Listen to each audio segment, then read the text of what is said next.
جی ناظرین السلام علیکم۔ بہت بڑی خبر، بہت بڑا واقعہ۔ اسلام آباد ہائی کورٹ سے ایک ایسی خبر آئی جس کے لوگ بہت عرصے سے منتظر تھے، لیکن وہ انتظار آج سے نہیں شروع ہوا۔ یہ وہ خبر تھی جس کا انتظار 2017، 18، 19 سے لوگوں کے ذہنوں میں شروع ہو گیا تھا۔ لوگ چاہ رہے تھے کہ انصاف کا بول بالا ہو، لوگ چاہتے تھے کہ ظلم اور جبر کی اندھیری رات ختم ہو، لوگ چاہتے تھے کہ پی ایم ایل این کو جس طرح ختم کرنے کی کوشش کی گئی ہے ایک ہائیبرڈ نظام سجانے کے لیے، وہ کاوشیں ختم ہوں۔ لوگ چاہتے تھے کہ پنجاب کے لیڈر نواز شریف صاحب بری ہوں ان مقدمات کے ساتھ جو جعلی مقدمے ان کے اوپر قائم کیے گئے تھے، جو جھوٹ ان کے اوپر مسلط کیا گیا تھا۔ آج اسلام آباد ہائی کورٹ سے یہ ابھی خبر آ چکی ہے کہ نواز شریف صاحب کو العزیزیہ کیس سے بری کر دیا گیا ہے۔ اب نواز شریف کے اوپر کوئی کیس نہیں رہا، فلیگ شپ کیس والا بھی ختم ہو گیا، العزیزیہ بھی ختم ہو گیا،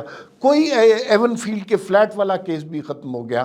نواز شریف عدالتوں میں سرخرو ہو گئے، اس مقام پر پہنچ گئے جہاں پر انہوں نے اپنی بے گناہی کے لیے عدالتوں سے رابطہ قائم کیا تھا، لیکن اس زمانے کی عدالتیں انصاف نہیں کرنا چاہتی تھی۔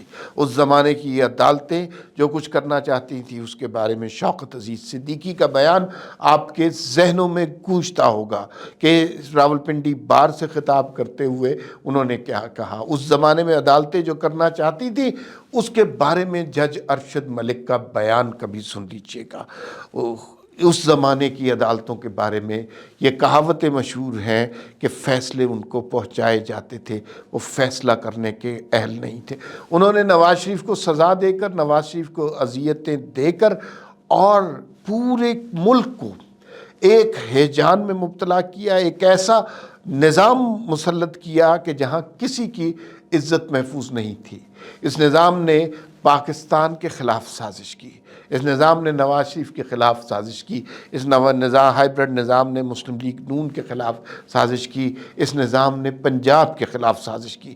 آج نواز شریف اپنا سر فخر سے بلند کر سکتے ہیں کہ اتنی اذیتیں سہنے کے بعد، اتنی تکالیف سہنے کے بعد اب وہ سرخرو ہو چکے ہیں اور ان کے اوپر اب کوئی الزام باقی نہیں ہے۔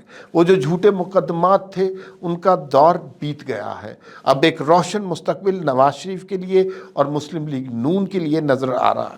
نواز شریف صاحب بہت متمنی تھے، نواز شریف صاحب بہت خواہش رکھتے تھے کہ عدالتیں انہیں بے گناہ ثابت کریں، وہی عدالتیں، وہی فورم کہ جنہوں نے انہیں بلا وجہ گناہ گار قرار دیا ہے، جنہوں نے پاناما جیسے کیس کے اوپر ان کے اوپر اقامہ ڈال دیا اور بیٹے سے تنخواہ نہ لینے کے جرم میں ان کو نااہل کر دیا۔ اس سے زیادہ ظلم کسی بھی معاشرے میں، سماج میں اور کیا ہو سکتا ہے؟ نواز شریف اس ظلم کا نشانہ بنے۔ ثاقب نثار، آصف کھوسہ آج شرمندہ ہوں گے، آج اپنے چہرے دیکھنے کے قابل نہیں ہوں گے۔ یہ وہ لوگ تھے جنہوں نے انصاف کو بازار میں نیلام کیا، سستے داموں نیلام کیا۔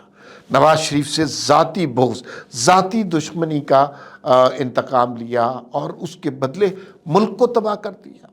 ہم ان لوگوں کے گریبان پر کب ہاتھ ڈال سکیں گے؟ کب بات کر سکیں گے کہ جنرل باجوہ، جنرل فیض اور عمران خان ایک ایسا ٹرائکا کریٹ کیا کہ جنہوں نے اپنی دشمنی کا ہدف نواز شریف کو رکھا اور پھر اس ہدف کی خاطر انہوں نے ملک کو، معیشت کو، ہر چیز کو ملیا میٹ کر دیا۔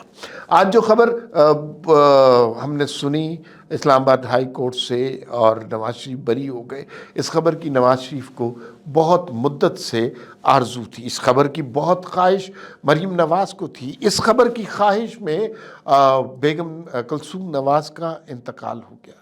اسی خبر سے رہائی کی دعا کرتے نواز شریف کی والدہ کا انتقال ہو گیا۔ اتنے سانحے گزرے، اتنے واقعے ہوئے، لیکن یہاں پر انصاف کا نظام ٹس سے مس نہ ہوا۔ ابھی یوں لگ رہا ہے کہ معاملات بہتری کی جانب آئے ہیں۔ اب نہ کوئی جنرل باجوہ ہے، نہ کوئی جنرل فیض ہے، اور عمران خان جیسا فتنہ پرداز شخص جیل کے اندر بیٹھا ہے۔ اب ہمیں یوں لگ رہا ہے کہ یہ نظام ترقی کرے گا۔ یہاں پر پاکستان کے حوالے سے، امن کے حوالے سے، معیشت کے حوالے سے کوئی نہ کوئی ترقی ہوگی، یہاں حالات بہتر ہوں گے۔ اب اس کے بعد آپ دیکھیے گا کہ سیاسی منظرنامے میں کیا تبدیلیاں ہوتی ہیں۔ ابھی تک لوگوں کو یہ شک تھا کہ الیکشن نہیں ہو رہا، اس خبر کے بعد، اس رہائی کے بعد، نواز شریف کے سرخرو ہونے کے بعد آپ دیکھیں گے کہ خبریں آئیں گی کہ آج یہاں جلسہ ہو رہا ہے، پولیٹیکل ایکٹیویٹی ہوگی، آج وہاں جلسہ ہو رہا ہے، پریس کانفرنس ہوگی، پبلک میٹنگز ہوگی، عوام کو موٹیویٹ کیا جائے گا، عوام سے رابطہ کیا جائے گا، وہ رابطہ جو عدالت کے غلط فیصلوں کی وجہ سے ٹوٹ گیا اور ایک ایسا نظام ملک پر مسلط کیا گیا جس نے اس ملک کو تباہی کے دہانے پر کھڑا کر دیا۔ اب نواز شریف ان کیسز کے بارے میں نہیں سوچیں گے، اب نواز شریف یہ سوچیں گے کہ اس ملک کو، اس کی معیشت کو ترقی کیسے دینی ہے۔ فی الوقت اتنا ہی، پھر ملاقات ہوگی۔ اللہ حافظ۔